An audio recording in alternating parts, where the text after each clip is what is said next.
Welcome back to Morgan's video blog, Morgan's online blog in video format. Today I'm here to talk about the 5 components of a query letter. I know, I talk about queries and the querying process a lot. You may have even heard me say most of this before, but I've decided to break it out in a very clean, easy to follow format because query letters are hard. You're sending an unsolicited one-page email trying to entice an agent to ask for more pages. Depending on the agent's submission guidelines, you might include a synopsis, probably even a chapter.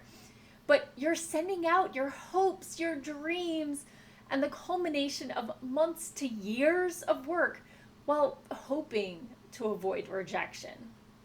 Query letters can be intimidating. Yet, when you boil them down to their basics, query letters are business letters, designed for one specific purpose. Sure, you hear about those unique queries that caught an agent's attention, but most agents are just rolling their eyes at what they see as gimmicks. Queries written as though they're from the point of view of the main character. Queries filled with rhetorical questions asking what the agent would do in the main character's situation. Queries that do the hard sell, letting the agent know just how lucky they would be to represent the next bestseller. Not actually original ideas. Not actually compelling. The story should sell itself. You shouldn't have to talk it up. So let's take the mystery and stress out of writing that all-important query letter and just put the pieces together. Part 1, the salutation. Dear agent, comma. When it comes to the salutation, there are a couple things you can do. You can either research their bios and make sure you get the proper gendered title, guessing for Ms. or Mrs., or you can just use their full name. I usually use dear first name, last name, comma, with a copy paste so I don't even misspell their name, because that's embarrassing, let me tell you. Component number 2, the story. Note, the Query Shark recommends just diving straight into the story, which is what I'm doing here. The subject line should mention it's a query. We all know why we're here. But some agents and agencies do prefer the stats paragraph first. If it's explicitly called out or you think that paragraph is a better sell, put that first. Okay, back to the story. When you do talk about your story, you want to use the tone of the story, but not any first-person narration. If it's a funny book, if it's a creepy book, use verbs and adjectives that, invoke that. But remember, this part is about stakes and making the characters sound compelling. This is not a summary. You should introduce as few characters and as few settings as possible while still having something coherent. The entire story section should take up no more than 2 to 3 paragraphs. Paragraph 1 is the character and the stakes. You introduce the main character or characters and the initial goal. Paragraph 2 is the complication. You talk about the complication and the emotional issue. What's the worry? What's the hope? That sort of thing. Maybe what's the love interest? This is also where any secondary plot might get mentioned. And then the third final paragraph is the goal and the consequences. If main character is going to save the day, they must do something or consequences. Or they must choose between hard thing with consequence A or harder thing with consequence B. If you have more than one main character, you can add one more paragraph to introduce a second main character. Typically, however, you can kind of shrink that complication paragraph into one sentence at the end of each character introduction paragraphs, with the final paragraph bringing all the main characters and stakes together. Yes, you might have more than 2 main characters. Try to stick to 2 with the 2 most compelling or coherent and short form storylines.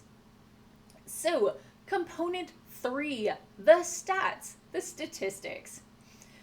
Typically, it goes something like, title is a genre novel complete at XX thousand words. Optionally, you can add, it should appeal to fans of novel or author, and or it combines the trait of this from novel with the trait of this from other novel. And or you can also add in here the reason why you queried this agent in particular. I queried you because I thought that the story plot thing would appeal to your interest in strong female protagonists or what have you. You need to give, so let's go over all that. That's a lot about stats. So first, you need to give your novel a genre. If you can't pick one, think of a book with a similar feel and think about where it is in the bookstore. If you absolutely must, you can include a second genre, but no more. Otherwise, your book will sound like you don't know how to market it. As I've mentioned before, different genres have different pacing and trope expectations. If you mash up too many, you end up disappointing fans of each of those genres, and you end up with a bunch of one-star reviews and poor sales. So you've got to have a clear picture for what type of story you want to tell. Secondly, let's talk about that word count. For anything from middle grade on up, you should round the word count to the nearest 1,000. For adult novels or YA, it's probably going to be 65,000 to 85 or so. If it's fantasy or science fiction, with adult books, you can go up to 120. They start side-eyeing you when you go over that, especially for a debut. So, next, I talked about comps, right? It's, if you like this book, you'll like my book. Or, with the religion of the Golden Compass and the sisterly priorities of Frozen or what have you. So do use comps, comparison novels, if you have a good one. If not, you can try to appeal with novels that share a trait with yours, either tone, setting, or themes typically. If you don't have any good comps, just skip that. Especially if you're putting the stats paragraph first, this is where you would include that log line, that one sentence pitch that often works great for selling those high concept novels. If you can't summarize your story in one sentence, you probably don't have a high concept story. So that's the definition there, and that's okay. I don't usually write high concept either. So finally, if you have a connection to this agent, this is a great place to add it.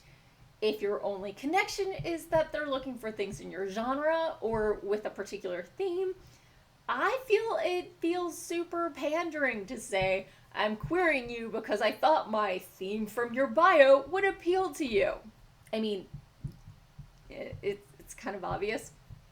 But some agents do want to make sure that you've done at least a little research and you're not just boilerplate spamming every agent in the industry. So they ask you to include a reason why you picked them. If they ask, go ahead and pander. It'll show you did your research. And if it's not pandering, all the better. So I want to, a little aside here. I know many of us have themes in our books, but you can mention it here. Do not spend more than one sentence talking about your theme or why you decided to address it. This story should speak for itself. If you over-explain a theme, agents get suspicious that the theme was more important to you than the story when you were writing it. And when people focus more on themes than stories, you often end up with works that read like an after-school special, more preaching than anything else. Now, I'm sure when you were writing it, your story was your priority, so just make sure you're selling the right aspects of your story to the agents. So, component 4, your bio. It doesn't have to be complicated. It can be I write from my home in place with my family and or pets. When not writing, you can find me doing activity 1 or activity 2. So obviously, if you have publishing credentials, list the top 2 or 3, assuming they're related to the type of work you're submitting. Even academic credentials can be beneficial if your story explores those themes. If you have self-published in the past, you can include this in your bio.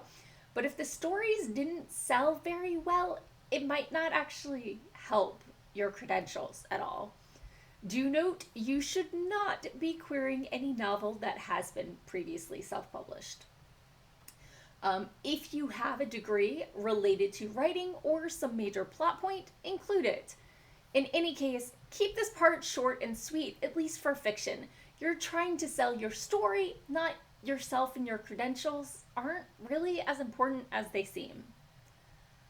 And finally, component 5, closing and signature. Keep it short and sweet. Thank you for your time and consideration. Period. Sincerely, Morgan Hazelwood. The Query Shark has stated that she sees, quote, "I look forward to hearing from you soon," as presumptuous. What? But additionally, a decent percentage of agents have publicly posted that if you don't hear back in like 6 or 12 weeks, assume you've been rejected. So you're probably not going to hear from all of them. It might be generic to say time and consideration, but at least you're thanking them for something you have a decent chance of actually getting from most of them. As a note, if you have a website or social media, you may want to link it here. I've heard some agents like it because you're establishing a platform.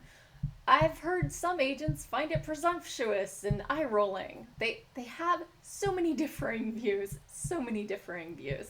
It's up to you if you want to link it here.